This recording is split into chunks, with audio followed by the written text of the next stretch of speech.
Hai Sobat Kecepikong 1996. Apa kabar semuanya? Oke, balik lagi nih di video lainnya mas mbak sekalian.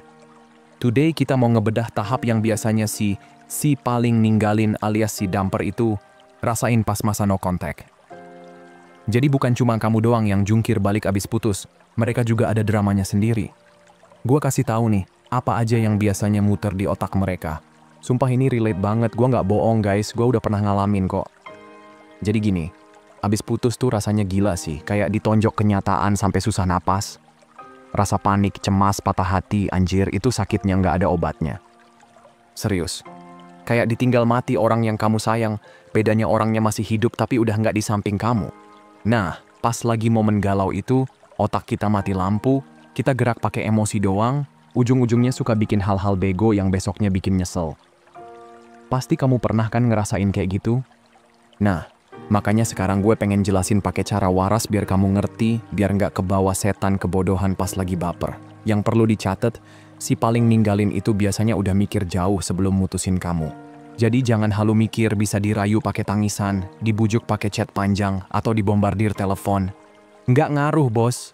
Kalau kamu udah nonton konten-konten gue yang lain, kamu pasti tahu pentingnya no contact. Tapi banyak orang ragu buat ngejalanin, takutnya kalau lepas malah hilang selamanya. Padahal nggak gitu konsepnya, malah ini justru bikin situasi jadi lebih menguntungkan buat kamu. Tenang dulu guys, nanti gue bongkar satu-satu apa yang sebenarnya mereka pikirin biar kamu makin ngeh kalau strategi ini emang mantep. So, pasang kuping kamu sampai akhir ya, jangan skip. Karena gue bakal buka semua tahap yang dilewatin si paling ninggalin ini. Dan kalau kamu ngerasa konten ini benar-benar ngebantu, jangan pelit. Like dulu, subscribe, bagiin ke teman yang mungkin lagi ngalamin juga. Sekarang, yuk kita bongkar tahap-tahap yang dirasain si paling ninggalin selama masa no contact ini. Oke, let's break it down teman-teman. Oke mas mbak sekalian, masuk ke tahap pertama nih. Perasaan plong alias lega. Ya gue tahu sih, denger kata lega pasti nusuk banget di hati kamu. Kayak, anjir, dia malah lega nggak ada gue lagi. Tapi emang gitu broses, di awal-awal abis putus, si dumper ini ngerasa plong. Kenapa? Karena hubungan kamu berdua udah lama bocor halus, udah kayak kapal mau tenggelam, tapi dipaksa jalan. Nah pas akhirnya putus, otomatis ada rasa bebas, kayak lepas dari pusaran emosi yang bikin capek banget. Terus biasanya mereka tuh udah mikir bolak-balik buat mutusin kamu, udah galau lama, maju mundur 1000 kali. Jadi pas akhirnya mutusin, ya udah ada rasa lega tersendiri, kayak akhirnya kelar juga drama ini. Tapi catet nih, kalau pas fase dia lagi ngerasa lega ini kamu masih ngejar-ngejar, ngechat manis-manis, minta maaf, pura-pura sok romantis, atau tiba-tiba nongol di tongkrongan tempat dia biasa nongkrong, sumpah itu malah bikin dia ilfeel parah. Banyak banget orang curhat kayak, kok dia tiba-tiba jadi dingin banget sih? Padahal dulu manis banget, care banget, kok sekarang cuek bebek kayak es batu? Gue tanya balik, kamu masih ngehubungin dia kan? Ngaku nggak lo? Jawabannya hampir selalu, iya, kan? Nah, makanya dia jadi makin males, makin ngebeku, makin kayak tembok es. Jadi intinya, abis putus tuh, jangan sok ngotot nempel kayak perangko. Kasih ruang dulu, biarin dia ngerasain fase lega itu. Fase lega ini tuh ibarat orang baru kelar cabut behel yang udah lama nyiksa. Rasanya ringan, bebas, kayak anjir akhirnya nggak ada ganjelan lagi. Tapi jangan salah, rasa lega itu semu banget, cuman efek awal doang. Setelah itu biasanya mulai muncul tuh rasa sepi, rasa hampa, kayak ada yang hilang tapi belum kebayang apaan. Makanya kalau kamu buru-buru ngejar di fase ini, bukannya bikin dia balik, malah bikin dia makin yakin kalau keputusan ninggalin kamu itu bener. Jadi, santai aja dulu, jangan panik, biarin aja dia ngerasain fake freedom itu. Soalnya abis lega, badai perasaan berikutnya udah nungguin dia di tikungan berikutnya. Tenang aja, rasa plong ini nggak bakal lama kok. Masih ada banyak tahap abis ini yang bakal bikin dia sendiri nggak bisa tidur pas malam makin larut. Nah, lanjut ya. Oke, masuk ke tahap kedua nih gengs. Living it up alias fase, wah akhirnya gua bebas. Jadi gini, abis keluar dari hubungan yang udah lama banget, biasanya si paling ninggalin ngerasa kayak baru lepas dari kurungan. Ada rasa bebas yang bikin dia pengen coba semuanya lagi. Nongkrong sama teman-teman, keluar malam, flirting sana-sini, bahkan godain orang random cuma buat ngerasain vibe single lagi. Ibaratnya kayak anak kecil baru keluar kelas langsung liburan panjang, pasti heboh dulu. Nah, biasanya di momen ini banyak yang ketrigger gara-gara lihat sosmed. Tiba-tiba dia komen di postingan orang lain, atau upload story kelihatan happy pol. Kamu langsung mikir, anjir, kok kayaknya gue udah nggak ada artinya sama sekali ya? Terus muncul tuh dorongan pengen nyindir, pengen komen, pengen ngasih kode. Tapi guys, stop, jangan ya. Itu malah bikin kamu kelihatan clingy dan lebay. Bukannya bikin dia balik, malah makin yakin kalau keputusannya buat ninggalin kamu itu udah bener. Jadi yang paling bener adalah, biarin aja dulu. Anggap aja itu fase norak-noraknya dia pas lagi ngerasain kemerdekaan semu. Tenang, fase ini nggak bakal lama kok. Euforia kebebasan itu pasti turun. Dan ujung-ujungnya dia bakal ketemu sama rasa kosongnya sendiri. Jadi sekarang tugas kamu simple. Jangan reaktif, jangan kebawa emosi, cukup stay cool. Ingat, yang kelihatan kalem justru paling bikin penasaran. Jadi biarin aja dia happy-happy dulu. Karena nanti ada giliran di mana realita bakal ngehantem balik. Oke, lanjut lagi ya. Masuk ke tahap ketiga nih. Mulai ragu-ragu sama keputusannya sendiri. Nah, ini nih fase yang biasanya bikin kamu penasaran abis. Kayak, yoi, akhirnya dia kepikiran lagi sama gue. Dengerin baik-baik, karena nggak ada manusia yang 100% yakin sama pilihannya. Apalagi soal hubungan. Paling, ya 70% yakin. Sisanya tetap ada 30% rasa ragu, dan itu wajar banget.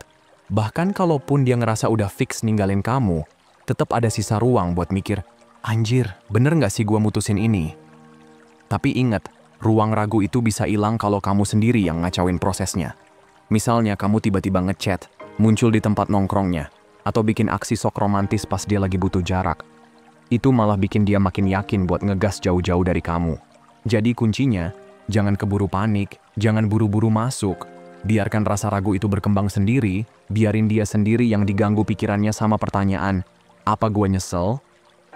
Biasanya pola mainnya gini, awalnya dia ngerasa lega, terus masuk fase bebas liar, happy-happy sama status single.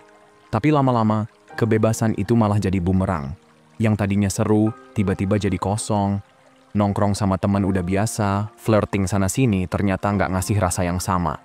Nah, mulai deh kepikiran, duh, apa gue bego ya, ninggalin sesuatu yang sebenarnya berharga cuma buat kesenangan sesaat? Dan disinilah titik serunya. Dia udah nggak ngerasa lega lagi, malah mulai kepikiran balik. Mulai ngerasa ada yang salah sama keputusannya, mulai kangen, mulai mikir apa masih bisa diperbaiki. Intinya, tahap ragu-ragu ini tuh momen emas buat kamu, asal kamu pinter jaga sikap. Jadi jangan sok ngeburu, cukup chill, stay cool, biarin aja rasa nyesel itu makin numpuk di kepalanya. Karena makin dia diem, makin dia mikir, makin gede kemungkinan dia balik nyari-nyari kamu lagi. Oke gengs, sekarang kita masuk ke tahap 4. Sadness alias fase sedih kebangetan. Nah, ini menarik banget karena pola putus tuh biasanya kebalik antara yang ninggalin sama yang ditinggalin. Kalau kamu di posisi yang ditinggalin, awal-awal udah hancur duluan, nangis, frustasi, kayak dunia ambruk. Tapi lama-lama kamu mulai recovery, nongkrong lagi sama temen, flirting sana-sini, pelan-pelan bisa bangkit. Sedangkan si jembut ini tuh kebalik, awalnya happy banget, lega, ngerasa bebas, kayak anjir hidup gue merdeka. Tapi abis fase euforia itu lewat, mulai deh rasa sedihnya nongol. Jadi kayak kamu sama dia tuh jalan di dua jalur yang beda banget. Nah, pas fase sedih ini datang, biasanya nostalgia mulai nyerang. Otak manusia tuh punya kebiasaan aneh. Gampang banget ngelupain yang jelek-jelek, tapi suka ngagung-agungkan momen manis. Jadi semua drama ribut, cemburu, atau masalah yang bikin dia pengen cabut dulu, perlahan ngeblur. Yang kepikiran malah yang manis-manis, jalan bareng, ketawa bareng, punya partner in crime buat seru-seruan. Dan dari situ mulai tuh rasa kangen, rasa kehilangan. Ingat gengs, meskipun dia yang mutusin kamu, putus tuh tetap kerasa kayak kehilangan. Di awal mungkin dia ke-distract sama keseruan jadi free man atau free woman. Tapi begitu euforianya redup, yang muncul justru rasa kosong. Dan kosong ini nyiksa, bikin dia ngerasa kehilangan sesuatu yang ternyata penting. Jadi jangan kaget kalau tiba-tiba dia jadi mellow, galau, bahkan mulai overthinking, anjir apa gue salah ya ninggalin dia? Tapi catat yang paling penting, fase sedih ini cuma bisa dia rasain kalau kamu bener-bener ngilang alias ngejalanin no contact.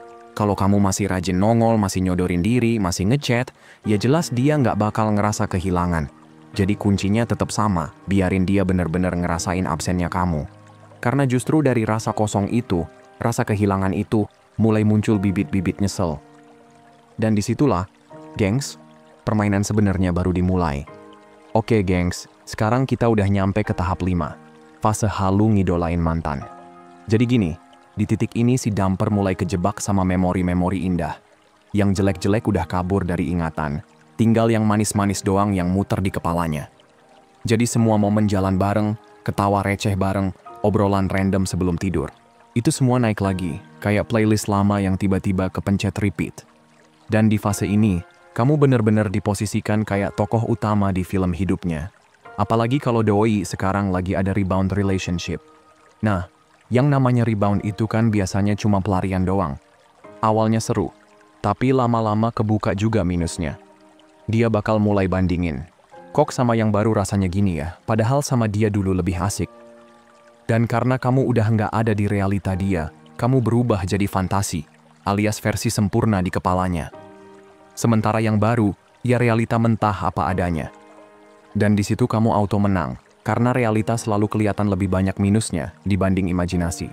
Nah, makin lama waktu berjalan dan kamu tetap nggak nongol-nongol, makin gede tuh rasa ragu dia. Yang dulunya jadi alasan besar buat mutusin kamu, ribut, beda pendapat, hal receh yang dulu bikin bete, pelan-pelan kelihatan remeh banget.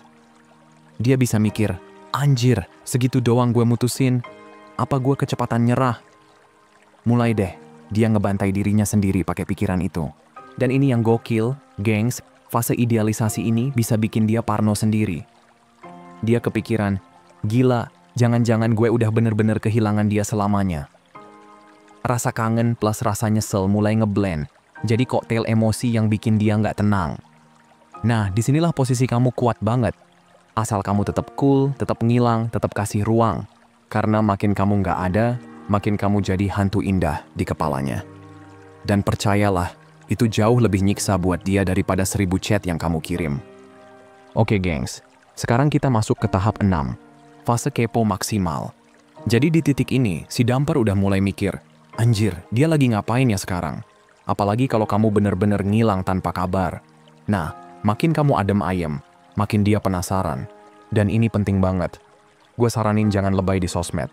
Jangan tiap hari update story pura-pura happy. Upload foto sama cowok atau cewek lain biar kelihatan, gue udah move on nih. Atau pamer outfit seksi buat mancing reaksi. Itu kelihatan maksa banget. Dan justru bikin kamu kelihatan desperate. Boleh kok tetap aktif di sosmed, tapi seperlunya aja. Upload hal-hal yang beneran kamu nikmatin, bukan settingan buat nyolot ke mantan. Karena kuncinya justru bikin dia ngerasa ketinggalan cerita, biar dia kepo maksimal. Percaya deh, hampir semua orang pasti jadi stalker pasca putus. Entah mantengin IG, TikTok, atau tanya-tanya teman kamu, dia pasti nyari cara buat tahu kabar kamu. Dan justru di situ kamu punya poin plus, kamu jadi misterius, bikin dia gatel pengen tahu lebih banyak. Di fase ini, biasanya kepo dia bukan cuma sekadar lagi ngapain, tapi lebih ke, masih ada gue nggak di hidupnya? Dia mulai insecure sendiri karena nggak tahu apa kamu udah move on, apa kamu masih kepikiran dia, atau malah udah jauh lebih bahagia tanpa dia. Dan rasa nggak tahu itu, gengs, nyiksa banget. Kayak gatel yang nggak bisa digaruk, makin lama makin bikin kepala panas. Nah, makin lama rasa kepo ini bakal numpuk makin jadi-jadi. Bisa aja dia mulai nanya halus ke teman kamu, pura-pura basa-basi, atau sengaja nge-like postingan lama kamu biar dapat atensi. Intinya, makin kamu diem, makin kamu chill, makin dia kepo nggak ketolong. Dan disitulah permainan makin seru, karena kamu sekarang udah bukan sekadar mantan, tapi jadi teka-teki hidupnya yang bikin dia penasaran setengah mati. Oke gengs, kita udah nyampe ke final stage. Si mantan akhirnya nyolek kamu lagi. Nah, dengerin baik-baik, karena ini tricky banget. Kalau dia tiba-tiba ngehubungin kamu sebelum 30 hari no contact, itu jangan bikin kamu GR duluan. Anggap aja kamu lagi detox, sebulan full ngilang dari dia, bener-bener kayak reset tombol hidup. Jadi kalau dia nyolek sebelum waktunya, ya udah tinggal cuekin atau jawab singkat, gue belum mau ngobrol sekarang. Simple, clear, nggak perlu drama. Fokus dulu sama diri kamu, biar pas waktunya ketemu lagi, kamu udah jadi versi yang lebih kece, lebih glow up, dan nggak gampang goyah. Tapi inget ya, pas dia reach out itu nggak otomatis artinya dia mau balikan. Jangan sampai kamu kelewat seneng sampai langsung bilang, astaga gue juga kangen banget, ayo kita balikan sekarang. Jangan bego ya. Bisa jadi dia cuma pengen ngecek, kamu masih available nggak kalau dia pengen balik suatu saat. Jadi jangan kasih kesan kamu gampang ditarik balik. Karena kalau kamu langsung lemes dan nurut, dia malah mikir, oh gampang ini mah, kapan-kapan gue balik aja kalau lagi gabut. Nah, rugi bandar tuh kamu.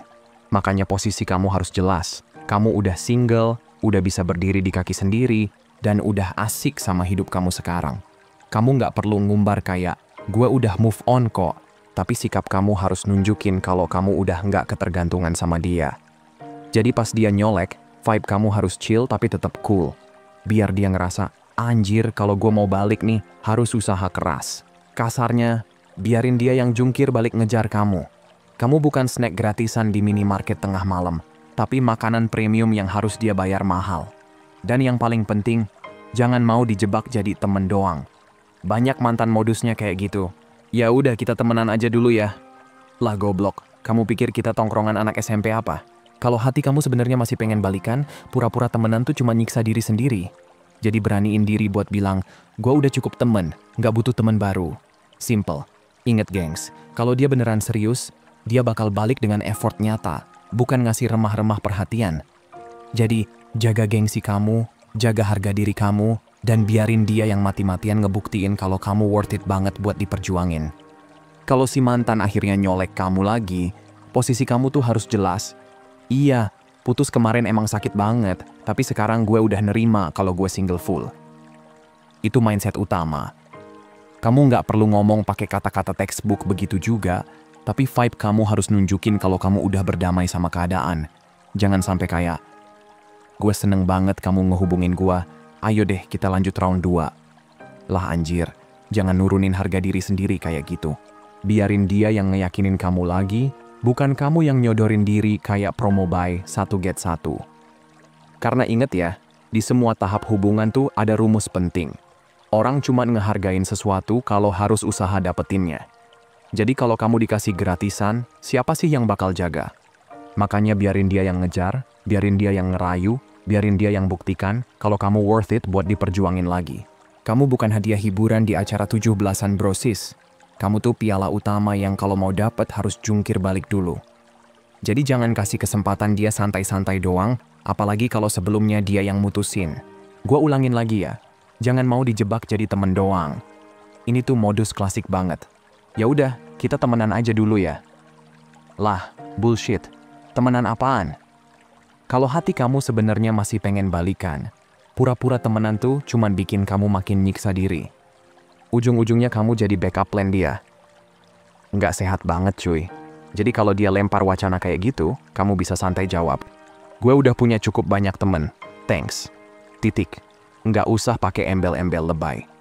Intinya, kamu harus punya sikap tegas dan cool.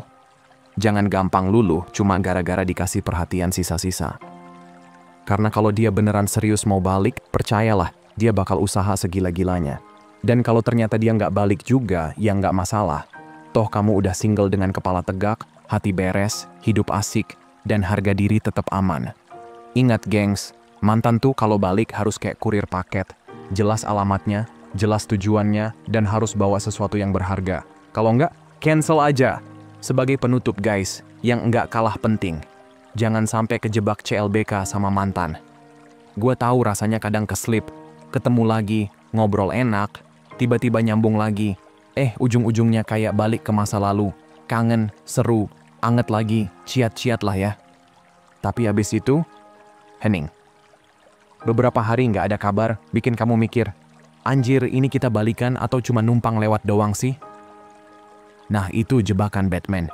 Jangan sampai kamu masuk siklus toksik kayak gitu. Karena itu cuma bikin hati makin campur aduk, bukan solusi. Ingat, kamu harus punya boundaries. Nggak usah jadi galak atau ketus juga, santai aja. Kamu bisa tetap ramah, tetap kalem, tapi tetap pasang pagar. Karena percaya deh, cowok cewek tuh malah lebih respect sama orang yang tahu batasan diri. Kalau kamu gampang banget dikibulin rayuan, nurut apa aja, kasih diri kamu mentah-mentah kayak gorengan di pinggir jalan, ya lama-lama dia nganggap kamu biasa aja. Yang keren tuh kalau kamu bisa nunjukin sikap, gue single, gue embrace status single ini. Kalau kamu beneran mau balik ya effort, bro sis. Itu lebih bikin deg-degan daripada kamu pasrah kayak tombol enter. Dan jangan mainin drama-drama murahan kayak pura-pura bikin dia cemburu atau sengaja pasang foto-foto biar dia panas.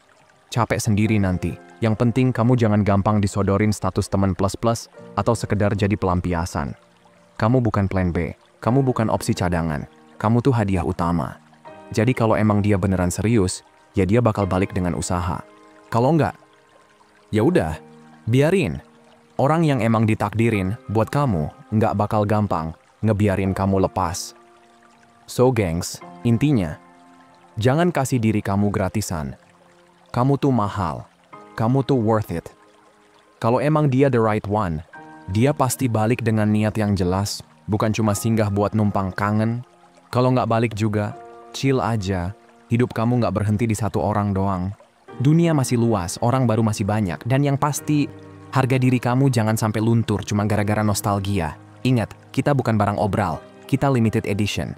Oke mas mbak sekalian, segitu aja dulu ya buat hari ini. Sehat selalu, semoga harinya menyenangkan dan seperti biasa mantranya nih. Hargai diri kamu di atas perasaan kamu. Abaikan apa yang kamu rasain dan ingat apa yang kamu layak dapetin. Kalau mau hubunganmu jauh lebih baik dan sehat, hargai dan perlakukan dengan baik diri sendiri dulu. Makasih udah nonton ya, dan sampai jumpa di video berikutnya teman-teman.